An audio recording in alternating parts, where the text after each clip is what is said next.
ஊடகவியலாளர் இந்திரகுமார் தேரடி விஸ்வகர்மா திட்டம் என்பது எப்படி ஒரு குலத்தொழில் திட்டம், சாதி அடிப்படையில் காலம் காலமாக எந்த தொழிலை செய்கிறார்களோ அந்த தொழிலை தான் திரும்பவும் செய்ய வேண்டும் அப்படின்னு ஒன்றிய அரசு வலியுறுத்துகிறது.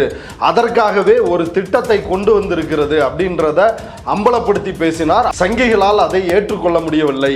சங்கிகள் தன்னுடைய ஆசன வாயில் மிளகாய் வைத்ததை போல கதற ஆரம்பித்து விட்டார்கள்.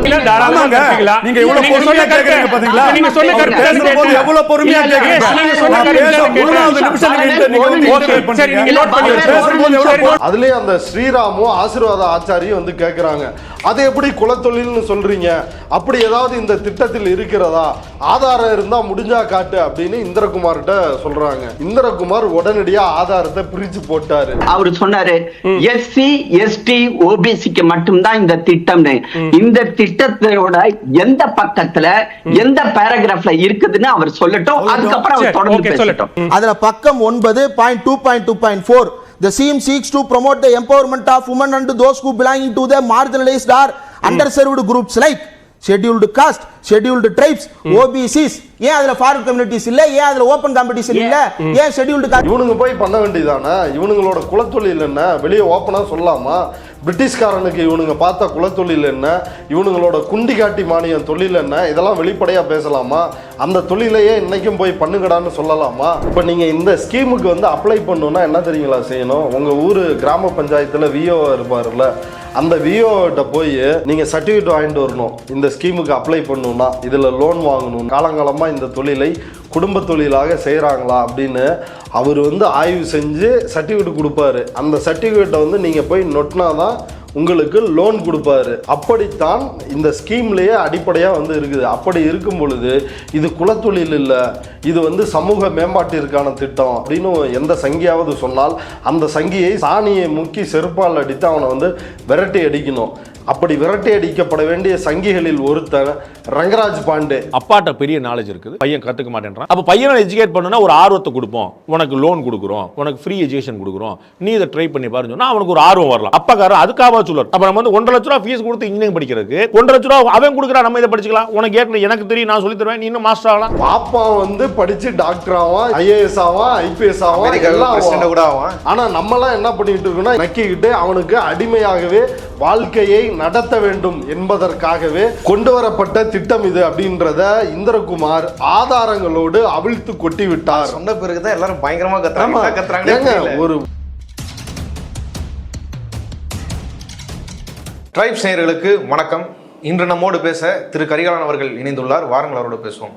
வணக்கம். வணக்கம் அரவிந்த். நேற்று நியூஸ் 18 தொழிற்காட்சியில் நடந்த சொல்லதிகாரம் நிகழ்ச்சியில் விஸ்வகர்மா யோஜனா அந்த திட்டத்தை பற்றியான விவாதம் நடந்தது. அதில் இந்திரகுமார் அவர்கள் வந்து அந்த திட்டத்தை எதிர்த்து பேசும்போது அவருக்கு கடுமையான எதிர்ப்பை வந்து பாஜக சார்ந்து பேச வந்த நபர்கள் வந்து தெரிவிச்சிருந்தாங்க. அதை பற்றி நீங்கள் என்ன நினைக்கிறீங்க? நியூஸ் 18 நடந்த விவாத நிகழ்ச்சியில் ஊடகவியலாளர் இந்திரகுமார் தேரடி விஸ்வகர்மா திட்டம் என்பது எப்படி ஒரு குலத்தொழில் திட்டம், சாதி அடிப்படையில் காலம் காலமாக எந்த தொழிலை செய்கிறார்களோ அந்த தொழிலை தான் திரும்பவும் செய்ய வேண்டும் அப்படின்னு ஒன்றிய அரசு வலியுறுத்துகிறது. அதற்காகவே ஒரு திட்டத்தை கொண்டு வந்திருக்கிறது அப்படின்றத அம்பலப்படுத்தி பேசினார். அப்படி அம்பலப்படுத்தி பேசும் பொழுது அதனால் சங்கிகளால் தாங்க முடியவில்லை. ஸ்ரீராம்னு ஒரு சங்கி, அவர் வந்து அரசியல் விமர்சகரா, அவன் ஒரு RSS காரன், அரசியல் விமர்சகர் என்ற போர்வையில் ஊடகங்களில் வலம் வந்து கொண்டு இருக்கின்ற ஸ்ரீராம் என்ற நபரும் பாஜகவை சேர்ந்த ஆசீர்வாதம் ஆச்சாரி என்கின்ற நபரும் கதற ஆரம்பித்து விட்டார்கள். இந்திரகுமார் பேசுறாப்ல, இந்த திட்டம் எப்படி மோசமானது, இது ஒரு குலத்தொழில் திட்டம், பூக்கட்டும் சாதியினர் பூக்கட்டுற தொழிலே தான் பார்க்கணுமா, மரமிழைக்கின்ற ஆசாரிகள் அதே ஆசாரி தொழில தான் பார்க்கணுமா, பொற்கொள்ளர்கள் அதே பொற்கொள்ளம் அதாவது நகை செய்கின்ற அதே தொழிலை தான் பார்க்க வேண்டுமா, படகோட்டுபவர்கள் அப்படி படகோட்டுகின்ற தொழிலைத்தான் பார்க்க வேண்டுமா அப்படின்னு பல்வேறு கேள்விகளை அடுக்கடுக்காக முன்வைத்து விஸ்வகர்மா திட்டம் ஒரு குல தொழிலுக்கான திட்டம் அப்படின்றத அம்பலப்படுத்தி பேசினார். அப்படி அம்பலப்படுத்தி பேசும் பொழுது சங்கிகளால் அதை ஏற்றுக்கொள்ள முடியவில்லை.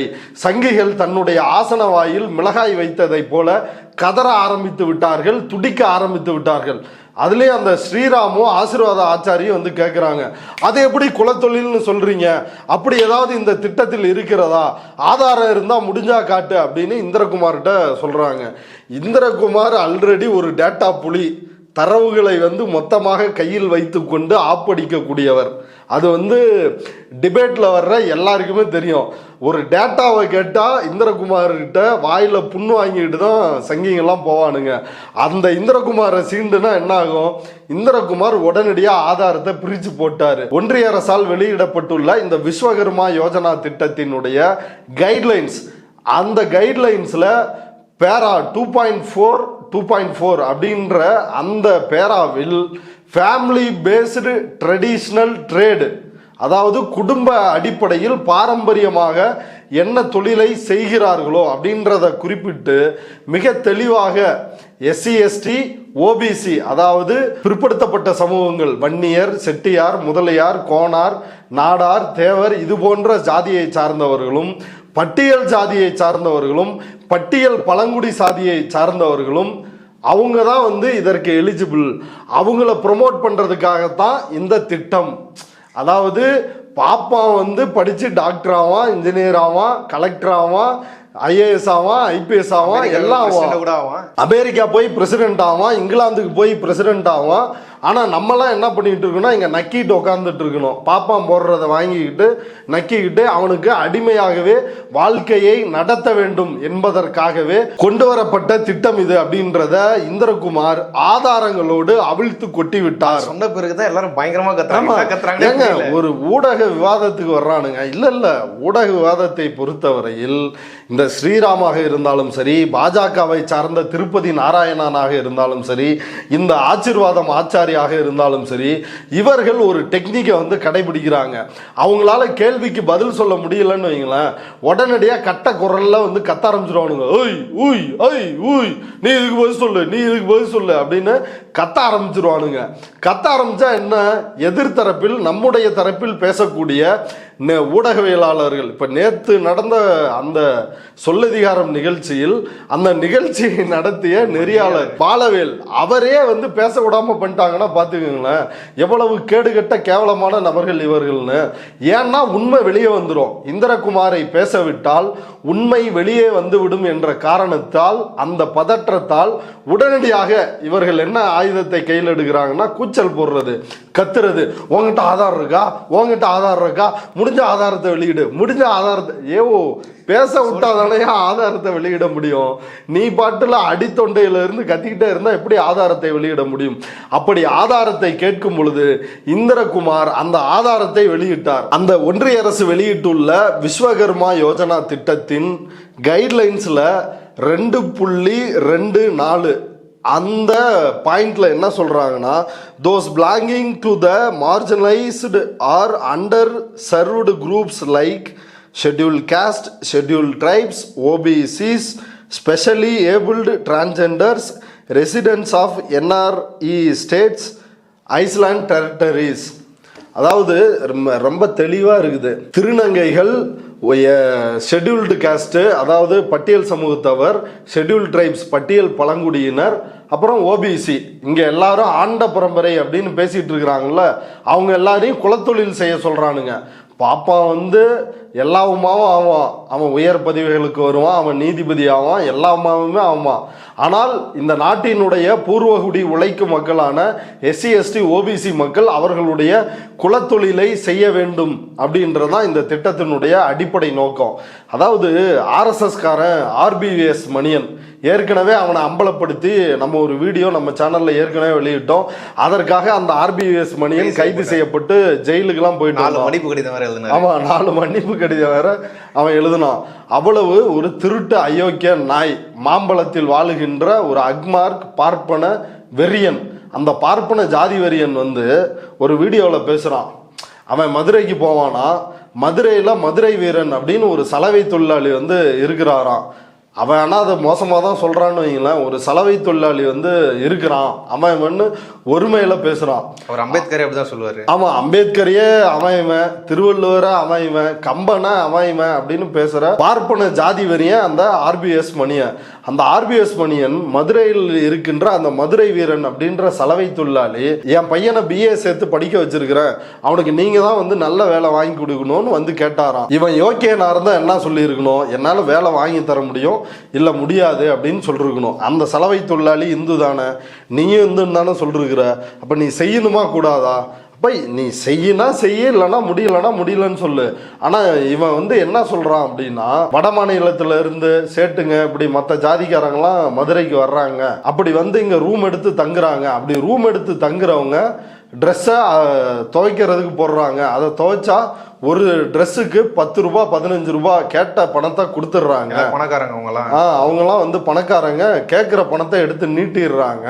அப்படி நீட்டுறப்ப ஏன்டா பிஏ படிச்சுட்டு போய் இன்னொரு இடத்துல வேலை செஞ்சுட்டு இருக்கணும், உன் குலத்தொழிலையே வந்து பார்க்க வேண்டியது தானே அப்படின்னு அட்வைஸ் பண்ணதா மேடையில் பெருமையாக பேசுகின்றான் இந்த ஆர்பிஎஸ் மணியன். எனக்கு நான் மதுரையில் ஒரு இடத்துல தங்குவேன் ரெகுலராக, பங்கூர் தர்மசாலான்னு ஒரு இடம். அந்த இடத்துல மதுரை வீரன் ஒருத்தன் துணி வெளுப்பான். இந்த மதுரை வீரன்கிறவன் வந்து துணியெல்லாம் வெளுக்குவான் எல்லாருக்கும், அந்த எல்லா ரூமில் இருக்கிறவனுக்கும் அவன் தான் துணி வெளுப்பான். அவன் புள்ள ஒருத்தன் பிஏ படிச்சுட்டு இருந்தான். அப்போ அவன் என்கிட்ட வந்து எப்படியாவது இவனுக்கு ஒரு வேலை வாங்கி கொடு அப்படின்னான். நான் சொன்னேன், இப்போ உனக்கு நீ செய்கிற தொழில் இருக்க, இப்போ இதில் உனக்கு என்ன வருமானம் வருதுன்னு கேட்டேன். உனக்கு இப்போ என்ன வருமானம் வருதுன்னு. ஏன்னா அங்கே வரவங்க எல்லாருமே மோஸ்ட்லி வடக்கேந்து வராங்க. வடக்கேந்து வரவங்களையும் நல்ல வசதியானவங்க. அப்படி இருக்கிறவனுக்கு அர்ஜென்ட்டாக 2 நாள் தங்குவான், 1 நாள் தங்குவான், காலம்பரம் வந்துட்டு ராத்திரி போயிடுவான். அப்படி வரவனுக்கு காலம்பரம் துணியை போட்டு ராத்திரி வெளுத்து கொடுத்தா 15 ரூபா கேட்டாலும் உடனே கொடுப்பான், 10 ரூபா கேட்டாலும் ஒரு துணிக்கு உடனே கொடுப்பான். அந்த மாதிரி அவன் பழிச்சுட்டு இருந்தான், நல்ல வருமானம். அப்போ நான் சொன்னேன், உன் பிள்ளையும் இதுலேயே விட்டுற வேண்டியதானே. இவனுங்க போய் பண்ண வேண்டியதானே, இவனுங்களோட குலத்தொழில் என்ன வெளியே ஓப்பனாக சொல்லலாமா? பிரிட்டிஷ்காரனுக்கு இவனுங்க பார்த்த குலத்தொழில் என்ன, இவனுங்களோட குண்டி காட்டி மானியம் தொழில் என்ன, இதெல்லாம் வெளிப்படையாக பேசலாமா? அந்த தொழிலையே இன்னைக்கும் போய் பண்ணுங்கடான்னு சொல்லலாமா? அப்படி நாம் அவர்களை கேவலப்படுத்த விரும்பவில்லை. அப்படி இந்த ஆரிய பார்ப்பன கூட்டம் ஆடு மாடுகளை மேய்த்து கொண்டு கைபர் போலன் கணவாய் வழியாக இந்தியாவிற்குள் வந்து இந்தியாவின் பூர்வீக குடிகளான நாகரீகம் பெற்ற நம்முடைய திராவிட இனத்தை அடிமைப்படுத்திய இந்த கூட்டம் நம்மளை பார்த்து குலத்தொழில் செய், உன் சாதி தொழிலை செய். உங்க அப்பா வந்து சாக்கடை அல்றானா, நீ போய் சாக்கடை இல்லை. உங்க அப்பா வந்து மர வேலை செய்யறானா, போய் மர வேலை செய்ய. உங்க அப்பா வந்து செருப்பு தைக்கிறானா, போய் செருப்பு தைக்கிற வேலை செய்ய. உங்க அப்பா வந்து போய் விவசாயம் செய்யறானா, நீயும் போய் விவசாயம் செய்ய. உங்க அப்பா நெசவாளியா இருக்கிறாரா, நீயும் போய் நெசவு வேலையை செய். நீ எதற்கு படிக்க வருகிறாய் அப்படின்னு கூச்சமே இல்லாமல் கேட்கிறார்கள். இதை வெளிப்படையாக சொன்னால் செருப்படி விழும் என்ற அச்சத்தால் அதற்கு ஒரு திட்டத்தை உருவாக்குகிறார்கள். விஸ்வகர்மா யோஜனா, இந்த திட்டத்தால் பயன்பெறுங்கள் அப்படின்னு ஒரு திட்டத்தை உருவாக்குறாங்க. அந்த திட்டம் முழுக்க முழுக்க குலத்தொழில். எப்படி ராஜகோபாலாச்சாரி ஒரு திட்டத்தை கொண்டு வர்றான், பாதி நேரம் படிக்கணும், மீதி நேரம் அப்பா தொழில செய்யணும். தந்தை பெரியார் அன்றைக்கு சொன்னார், இது குலத்தொழில், இந்த குலத்தொழிலை நாம் ஏற்க முடியாது, இதற்கு எதிராக நாம் போரிட வேண்டும் என்று அறிவித்து தமிழ்நாடு முழுக்க தந்தை பெரியார் பல்வேறு போராட்டங்களை நடத்தினார்.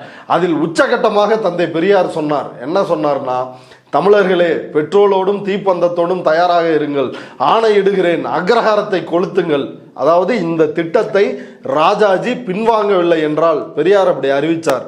ஆனால் அதை செயல்படுத்தலைன்னு வைங்களேன். அப்படி அறிவித்தார். எதற்காக? தமிழ் மக்களினுடைய மான உணர்ச்சிக்காக, சுயமரியாதை சமதர்ம வாழ்வுக்காக தந்தை பெரியார் அதை சொன்னார். ஆனால் ராஜாஜி என்ன பண்ணான்னா, பெரியார் அறிவித்த இந்த போராட்டத்திற்கு அஞ்சு திட்டத்தை வாபஸ் வாங்கல. ராஜாஜி எவ்வளவு பெரிய திருட்டு பயன் பாருங்க. கலைஞர் தான் சொல்லுவார், உடம்பெல்லாம் மூளை, மூளையெல்லாம் வஞ்சனை, அவன் தான் ராஜகோபாலாச்சாரி அப்படின்னு. அந்த ராஜகோபாலாச்சாரி பதவியை ராஜினாமா பண்ணானே ஒழிய, முதலமைச்சர் பதவியை ராஜினாமா பண்ணிட்டான். ஆனால் இந்த திட்டத்தை வாபஸ் பெறவில்லை. மீண்டும் அங்க முதலமைச்சரான காமராஜர் தான் அந்த திட்டத்தை வந்து வாபஸ் வாங்குறாரு. தந்தை பெரியாரின் சொல்லை கேட்டு காமராஜர் இதை வந்து செய்கிறாரு. அப்படி ஒரு குலத்தொழில் திட்டத்தை மீண்டும் நடைமுறைப்படுத்துவதற்கு, அதுவும் இந்தியா முழுக்க நடைமுறைப்படுத்துவதற்கு RSS பாஜக கும்பல் எடுத்திருக்கின்ற அஸ்திரம் தான் இந்த விஸ்வகர்மா யோஜனா அப்படின்றது. அதாவது இந்திய சமூகம் ஒரு சாதிய சமூகமா இருக்குது. பிரம்மாவினுடைய நெற்றியில் பிறந்தவன் பிராமணன், தோளில் பிறந்தவன் சத்திரியன், இடுப்பில் பிறந்தவன் வைசியன், காலில் பிறந்தவன் சூத்திரன். பிரம்மாவினுடைய எந்த இடத்துலையுமே பிறக்காத காலுக்கு கீழே பிறந்தவன் தான் பஞ்சமன் அப்படின்னு வகுத்து வைத்திருக்கிறார்கள். இந்த வர்ணாசிரம படிநிலை இந்த முதலாளித்துவ வளர்ச்சியால் உடைந்து விடக்கூடாது. இப்போ முதலாளித்துவம் வந்துருச்சு, ஐடி செக்டார் உருவாயிருக்குது, பல்வேறு நவீன தொழில்கள் வந்து விட்டது. இங்கெல்லாம் போய் அவன் முன்னேறிடக்கூடாது. அதனால அவன் என்னதான் செய்யணும், காலங்காலமா என்ன தொழில் செய்கிறார்களோ அந்த தொழிலை செய்தால்தான் அந்த சாதி இருக்கும், இல்லைன்னா இந்த சாதிகள் அழிந்து விடும் என்ற காரணத்தால் இப்படி ஒரு திட்டத்தை இவர்கள் கொண்டு வந்திருக்கிறார்கள். இந்த விஸ்வகர்மா யோஜனான்ற திட்டம் வந்து ஒரு எம்பவர்மெண்ட் தான் தவிரமே அது குலத்தொழிலை ஃபாலோ பண்ணுறதுக்கான ஒரு சிஸ்டம் கிடையாது அப்படின்னு சொல்லி மீண்டும் அதை ஆர்கியூ பண்ணுறாங்களே, அது எப்படி எடுத்துக்கிறது?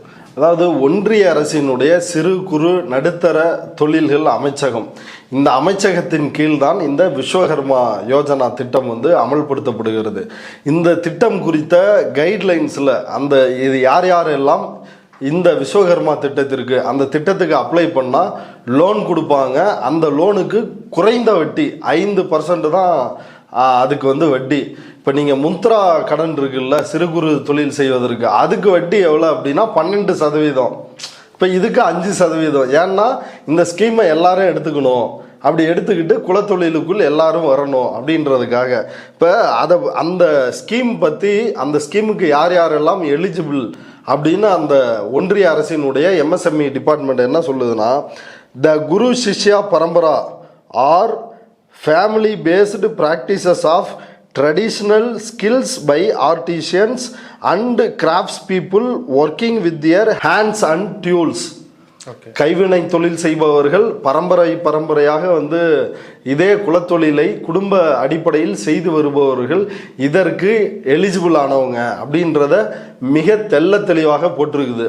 இப்போ நீங்கள் இந்த ஸ்கீமுக்கு வந்து அப்ளை பண்ணணுன்னா என்ன தெரியுங்களா செய்யணும்? உங்கள் ஊர் கிராம பஞ்சாயத்தில் விஓ இருப்பார்ல, அந்த விஓட்ட போய் நீங்கள் சர்டிஃபிகேட் வாங்கிட்டு வரணும். இந்த ஸ்கீமுக்கு அப்ளை பண்ணணும்னா, இதில் லோன் வாங்கணும்னா, நான் இந்த தொழில் தான் செஞ்சுட்டு வரேன். ஆமாம், காலங்காலமாக இதான அவர் வந்து ஆய்வு பண்ணுவார். ஆமாம், இவர் ஆசாரியா, இவர் வந்து கொல்லரா, இவர் பொற்கொல்லரா, இவர் வந்து குயவரா, இவங்க காலங்காலமாக இவர் பூ கட்டுறவரா, காலங்காலமாக இந்த தொழிலை குடும்ப தொழிலாக செய்கிறாங்களா அப்படின்னு அவர் வந்து ஆய்வு செஞ்சு சர்டிஃபிகேட் கொடுப்பாரு. அந்த சர்டிஃபிகேட்டை வந்து நீங்கள் போய் நொட்டினா தான் உங்களுக்கு லோன் கொடுப்பாரு.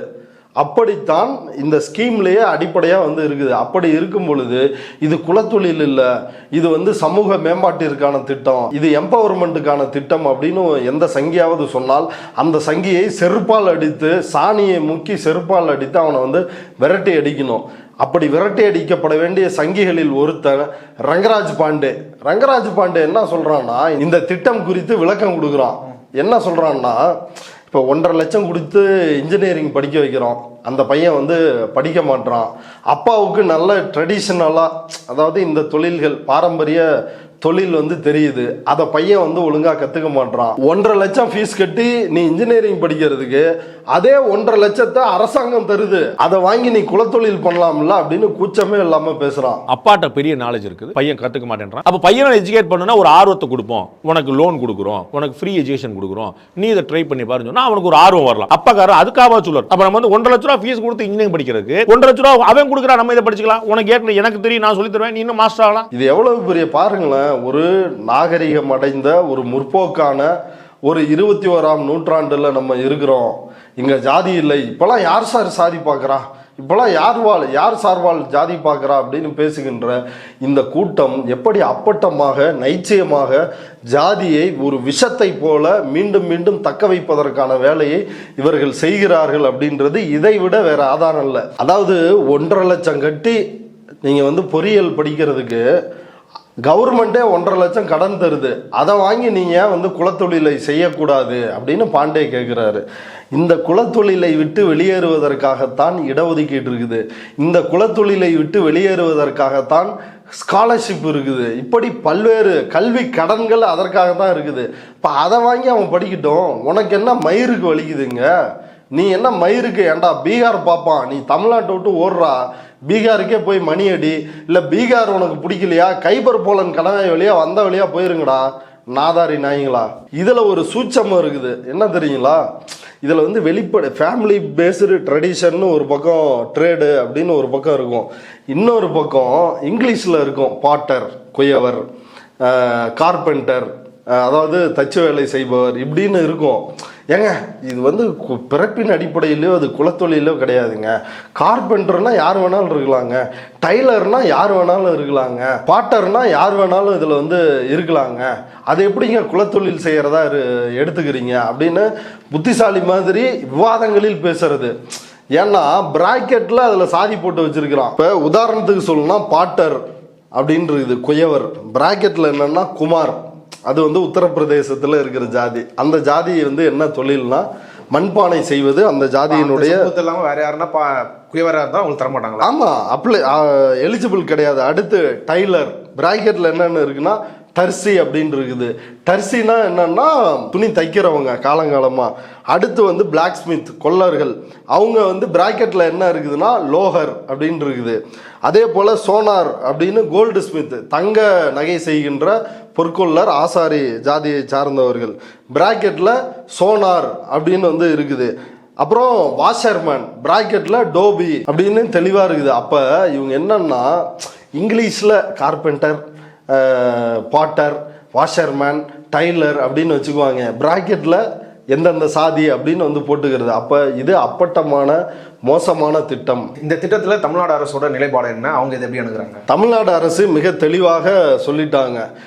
அதாவது மேண்டேட்டரி ஃபேமிலி பேஸ்டு அப்படின்னு இருக்கிறத எங்களால் ஏற்றுக்கொள்ள முடியாது. இது சாதிய அடிப்படையிலான குலத்தொழிலை மீண்டும் மீண்டும் வலியுறுத்துகின்ற ஒரு திட்டமாக இருக்கிறது. இந்த திட்டத்தை தமிழ்நாட்டில் அமல்படுத்த முடியாது. ஃபேமிலி பேஸ்டு அப்படின்றத நீக்குங்க, நீக்குனா வேணா இந்த திட்டத்தை நாங்கள் அமல்படுத்துகிறோம். அதாவது அப்படி நீக்குனா என்ன, விருப்பப்படுறவங்க படிச்சு வர்ற ஓபிசியோ எஸ்சி எஸ்டியோ அந்த வேலையை பார்க்கட்டும். இப்போ படிக்காத மக்கள் நிறைய பேர் வந்து இருக்கிறாங்க, அவர்கள் விருப்பப்பட்டால் இந்த லோனுக்கு அப்ளை பண்ணி தொழில் செய்யட்டும். அதை விட்டுட்டு நீங்கள் ஃபேமிலி பேஸ்டு அப்படின்னு மீண்டும் குலத்தொழிலை புகுத்தாதீர்கள், அதை நாங்கள் ஒருபோதும் அனுமதிக்க முடியாது அப்படின்னு தமிழ்நாடு அரசு முதலமைச்சர் மு.க. ஸ்டாலின் ஒன்றிய அரசிற்கு தெளிவாக சொல்லிவிட்டார்.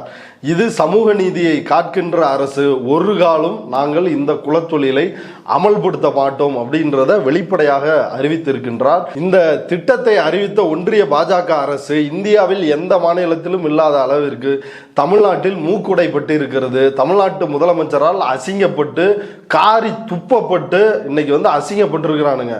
இந்தியாவிலேயே சமூக நீதி மாநிலம் தமிழ்நாடு, அந்த மாநிலம் எப்படி இந்த திட்டத்தை ஏற்றுக்கொள்ளும்? அதை ஏற்றுக்கொள்ள முடியாதுன்னு நிராகரித்திருக்கிறார் முதலமைச்சர் மு.க. ஸ்டாலின். இவ்வளவு நேரம் இந்த செய்தி தொடர்பாக உங்க கருத்துக்களை பகிர்ந்து கொண்டதுக்கு நன்றி. நன்றி.